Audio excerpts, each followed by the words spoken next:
30 years. Everything was so dirty. So this is this is all Douglas's counterculture photography. This is a bunch of it. Wow. Yeah. I had no idea he did photography. So I had actually made this room really amazing and beautiful. This is his former secretary's office. And during COVID, I turned it into his photography studio and moved everything photography in here and had it all straight and organized. And now you see it. But anyway, there you have it. There was nothing on the walls of his photography anywhere, and they're just incredible. Oh, wow. So these are all late 60s, early 70s. Wow. And all northern New Mexico. Wow. Wow. Yeah. And this is all, believe it or not, this is all photography and film from that period, for the most part. Pretty much like up through the 80s. Rosalia. Yeah. Yeah, he was saying how she was such a good friend of his. Yeah.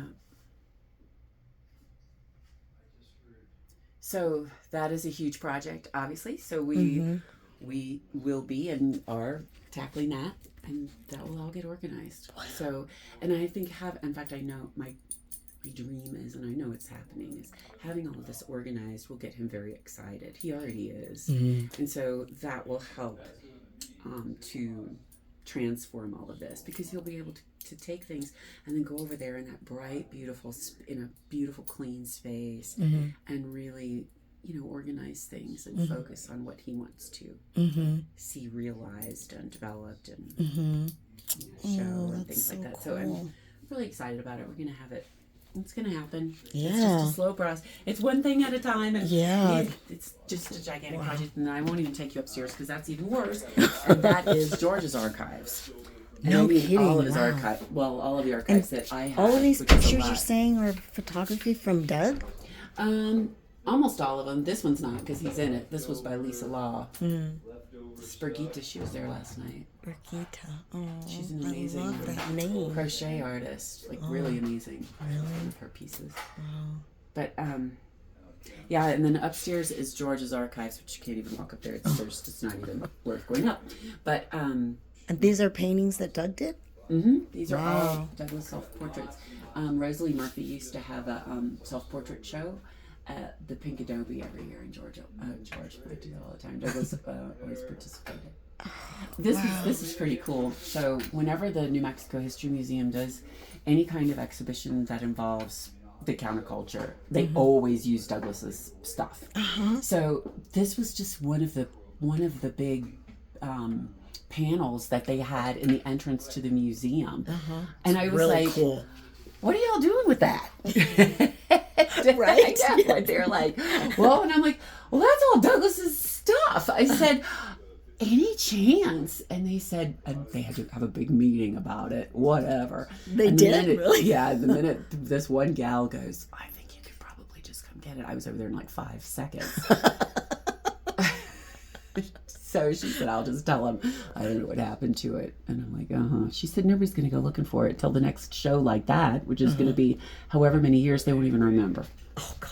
And so, what a sweetheart. I know. So I went and snagged it. Isn't it great? Yeah, it is. So it'll go somewhere. And that's amazing. There. Yeah. That's a great piece. I know. I was like, what? You can't. I think I saw this picture in the office. Yeah. Oh, the pool. Yeah, he did a bunch of these with hot springs, and there's a bunch over at the house in our powder room, and which you're welcome to go take a look. And they did an exhibition. I don't remember if it was right before COVID or right after COVID, but anyway, isn't it funny how life is before COVID and after COVID? I know. So, exactly. It's true, though. Somewhere around in there. And they took some of these photographs of his from the hot springs, and they blew them up wall size. Really? Can you imagine? Wow. And Douglas has a way of capturing a scene, like he's anti-posed picture. So everything is about capturing a scene, and he's so good at it that you can see people just go on with their lives and they don't pose for they're just oblivious to him and the camera. And so even with nudity, and the hot springs pictures were from that era are just incredible. Wow. Yeah. Wow. And then upstairs is all of George's archives, because after that's the last thing. Well, it can't be the last thing, but in 2026, I agreed to an exhibition at the Louisiana State Archives of George's archives. So Dana and I have until 2026 to get that organized. And she knows it's a big project. Oh, and what's that for though? The Louisiana State Archives. So it's all of George's paper materials. So say all of his sketchbooks or things that were interesting in terms of old gallery ledgers and other sorts of things too, like textiles that he worked on and a lot of photographs and that's going in their archives. And it'll be a big exhibition. Wow. And then my hope is if they do a good enough job on the exhibition, then I'll offer them to them to house them permanent, which is where they should be, because archives are the sort of things, and even things like the reference books that he used and things like all that kind of stuff. And there's just piles like and the piles backstory, kind of like yes. And so that should be accessible to the public. And that's what archives do. Kind of like the Presidential Library. It's like that. Think of that for an artist. So it's kind of like that. And so right now it's all just boxed. So it's got to be meticulously organized.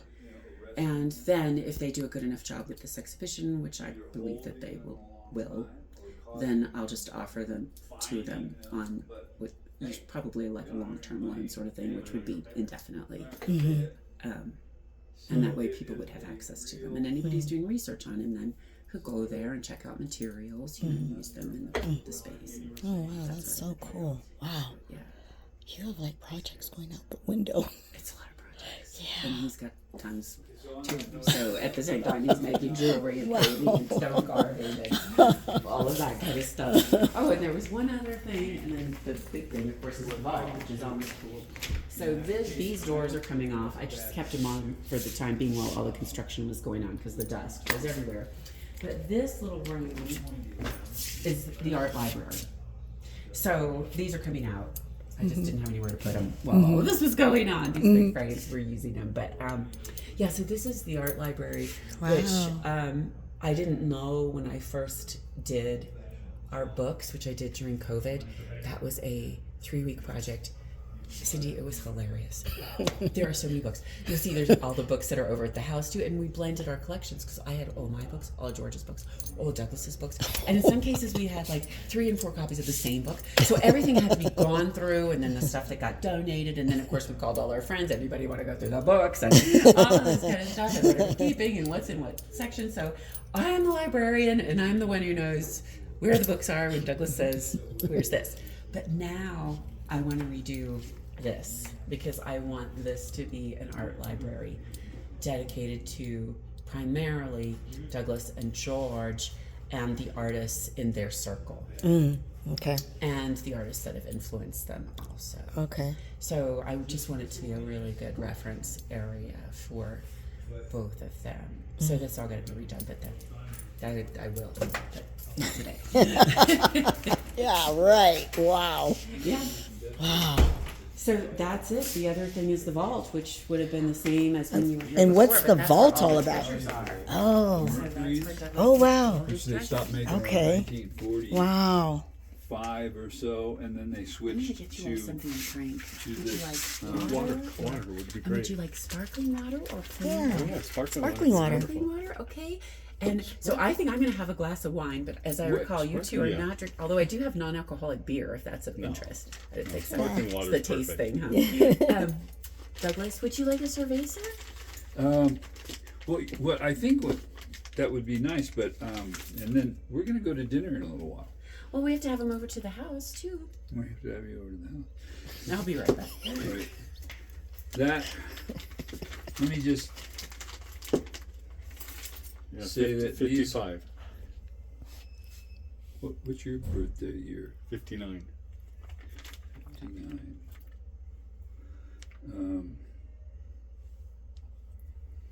Here's one the year I was graduated high school, 64.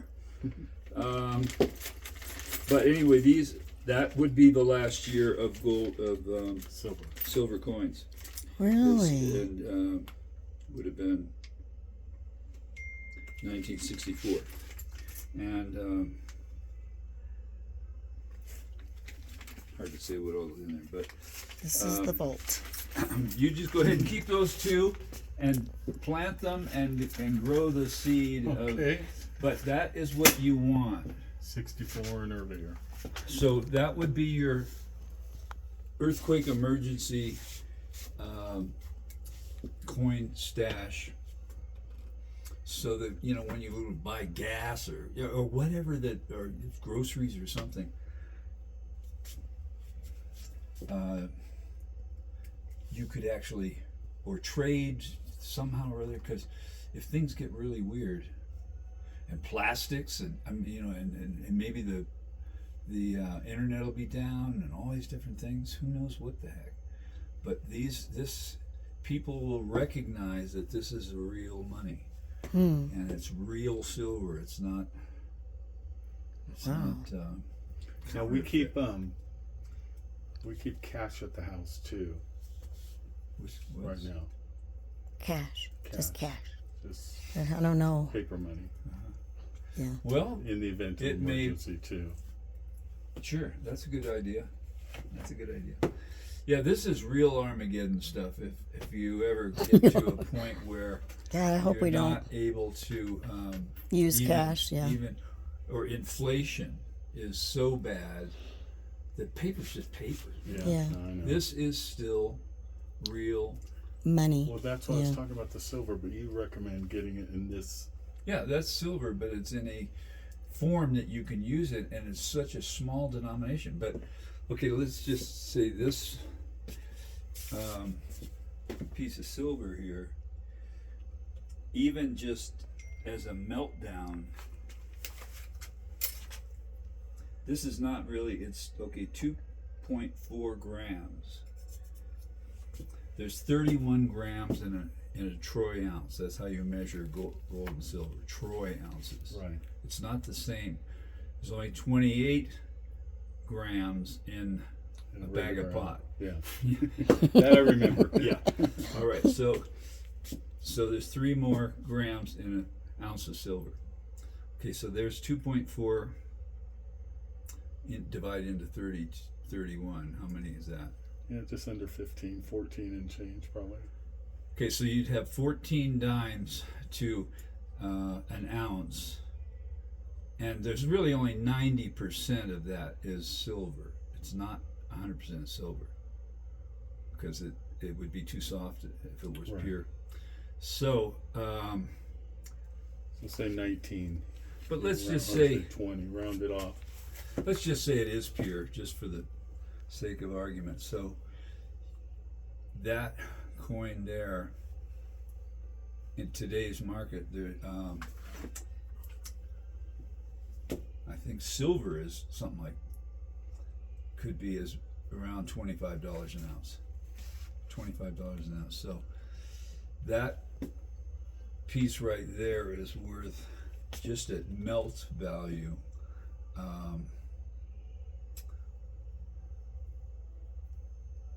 well, it's about 1/10, so $2.50 or something. Mm-hmm. So it'd be wise to get. In small denomination. Yeah. Yeah. Anyway, if you want to play this game, and with that kind of thing in mind, that's the only thing I can really recommend. And the same thing, you might want to have also a bag of quarters. You know, Yeah, silver quarters. And is it the same thing with the year? 64 and Yeah, earlier? 64 is when they took all the silver out. They didn't actually take it all out. They went to 40%. They did it incrementally. They didn't immediately go no silver. They for a few years, and they got into the Kennedy $50. I think I've got a few of those. And a few silver dollars. But I mean, you really just want